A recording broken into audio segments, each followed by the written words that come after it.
लाल सागर में अब तुर्की की नेवी तैनात हो गई है। बहुत बड़ा डेवलपमेंट हुआ है। मुस्लिम नाटो बनने के बाद ये पहला मौका है जब तुर्की ने खुद इस बात को कंफर्म किया है, यानी कि यमन पर दो तरफा अटैक हो सकता है। वहीं दूसरी तरफ मिडिल ईस्ट में खाड़ी में होर्मुज का जो इलाका है वो भी अब अमेरिका के लिए ठीक मुनासिब साबित नहीं हो रहा है। यहाँ पर अब जॉर्ज डब्ल्यू बुश को खड़ा किया जाएगा। अब्राहम लिंकन अब यहाँ से वापस जाने वाला है। सबसे पहले इस खबर को देखिए। मिडिल ईस्ट आई के हवाले से लिखा गया है कि तुर्की ने पहली बार पुष्टि की है कि वो रेड सी में नेविगेशन की आजादी सुनिश्चित करने के मकसद से एक मल्टीनेशनल मैरीटाइम डिफेंस कोएलिशन बनाने की कोशिशों में शामिल हो गया है। ये घोषणा पिछले हफ्ते मक्का में सऊदी अरब, अंकारा और पाकिस्तान के बीच हुए त्रिपक्षीय समझौते के बाद सऊदी अरब और अंकारा के बीच बढ़ते सहयोग का संकेत है। यानी कि सऊदी अरब और तुर्की के बीच में वापस से जो कहा जाए कि जो उनके बीच में सहयोग संगठन है वो बढ़ने लगा है और इसके लिए अब तुर्की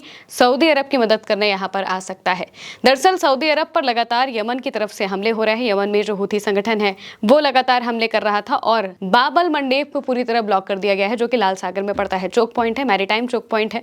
एक तरफ होर्मुज है, दूसरी तरफ बाबल मंडेब है। दोनों ही रास्ते जो हैं वो सऊदी अरब के लिए मौजूदा वक्त में बंद हो गए हैं और इसी वजह से अब यहाँ पर सऊदी अरब के जहाज़ों को बचाने के लिए या फिर यहाँ पर सिक्योरिटी को बढ़ाने के लिए तुर्की की नेवी यहाँ पर उतरने वाली है।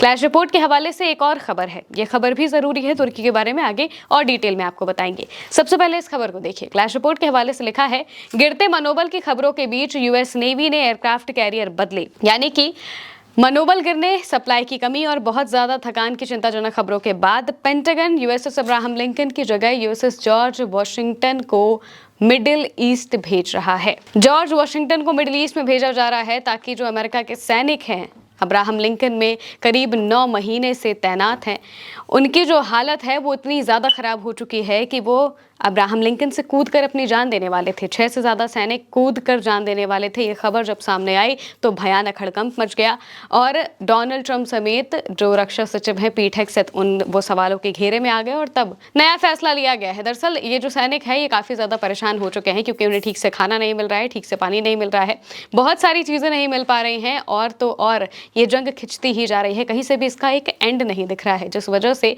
ये काफ़ी ज़्यादा परेशान हो गए हैं, बीच समंदर में फंसे हुए हैं और अब इन्हें वहां से हटाकर यूएसएस वॉशिंगटन को लाया जा रहा है, उसे यहाँ पर तैनात किया जाएगा। ये बात जो है वो सामने आ रही है। अब आते हैं तुर्की के मामले पर। दरअसल तुर्की के राष्ट्रीय रक्षा मंत्रालय ने एक बयान में कहा है कि सऊदी अरब के निमंत्रण पर बाबल मंडेब स्ट्रेट से नेविगेशन की आज़ादी सुनिश्चित करने के लिए 28 जुलाई को रियाद में एक तकनीकी बैठक हुई, जिसके बाद 30 जुलाई 2026 को जनरल स्टाफ के प्रमुखों की बैठक हुई।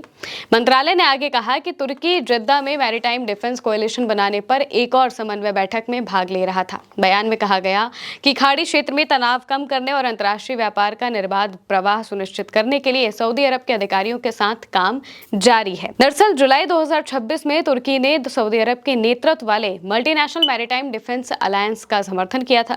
इसमें 14 देश शामिल हैं, जिसमें Saudi, Egypt, Sudan, Pakistan, Qatar समेत तमाम अलग मुस्लिम देश हैं। अब इसके साथ में ही संयुक्त घोषणा पत्र पर साइन हुए।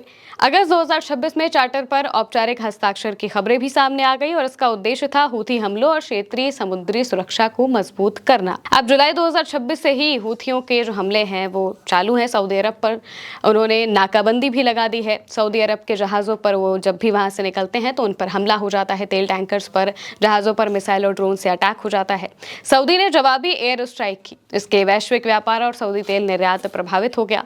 30 जुलाई 2026 को सऊदी ने लाल सागर मैरीटाइम डिफेंस कोएलिशन बनाया, जिसमें तुर्की सहित 14 देश शामिल हैं। वो भी अब आ गए हैं और धीरे धीरे तुर्की ने अब अपनी सेना को यहाँ पर भेजना शुरू कर दिया है। अब इस गठबंधन के मकसद से बाबल मंडेब, लाल सागर और अदन की खाड़ी में नेविगेशन को सुरक्षित रखा जाएगा।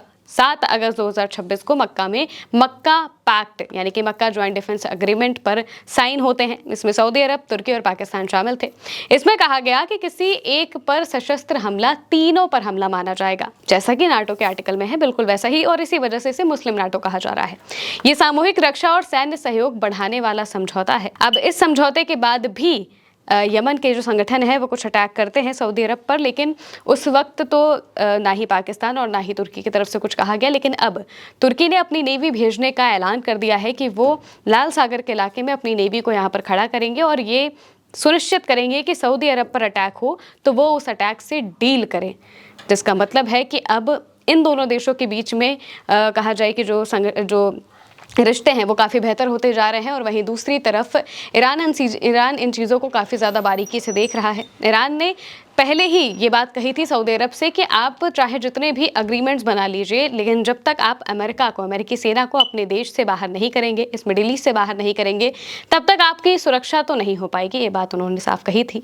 अब ये देखना होगा कि जो तुर्की कर रहा है या फिर जो सऊदी अरब कर रहा है, सऊदी अरब की जो राजनीति है वो कोशिश कर रहा है कि उसे कोई भी दिक्कत ना हो, यानी कि ईरान पर हमला हो रहा है होए, किसी और देश पर हमला हो रहा है होए, उनके देश में आर्थिक व्यवस्था ठीक रहनी चाहिए, उनको अच्छा खासा पैसा मिलना चाहिए, वो कमाते रहें और सारी चीज़ें ठीक ठीक चलती रहें। और इसी वजह से वो बहुत ज़्यादा डिफेंस में इन्वेस्ट नहीं करते हैं, इसके लिए वो दूसरे देशों पर निर्भर होते हैं, जैसे कि अमेरिका और अब तुर्की। अमेरिका के रहते हुए उन्हें बहुत ज़्यादा हमले झेलने पड़ रहे हैं, इस वजह से अमेरिका से अब थोड़ी दूरियाँ या फिर थोड़ी खटपट बढ़ गई है और तुर्की की तरफ ये जाते हुए दिखाई दे रहे हैं, जिसका मतलब ये है कि अब इस मुस्लिम नाटो के जरिए जो सऊदी अरब है वो अपनी सुरक्षा करवाना चाहता है, लेकिन यमन का जो संगठन है वो लगातार बड़े हमले की तैयारी कर रहा है सऊदी अरब के ऊपर और हमले करता भी जा रहा है, जिसके जवाब में भी हमले हो रहे हैं। लेकिन सबसे बड़ी बात यह है कि बाब अल मंडेब का इलाका सऊदी अरब के लिए मौजूदा वक्त में बंद है, जिसे खुलवाने के लिए अब तुर्की की सेना उतरती हुई दिखाई दे रही है, जिसका मतलब यह है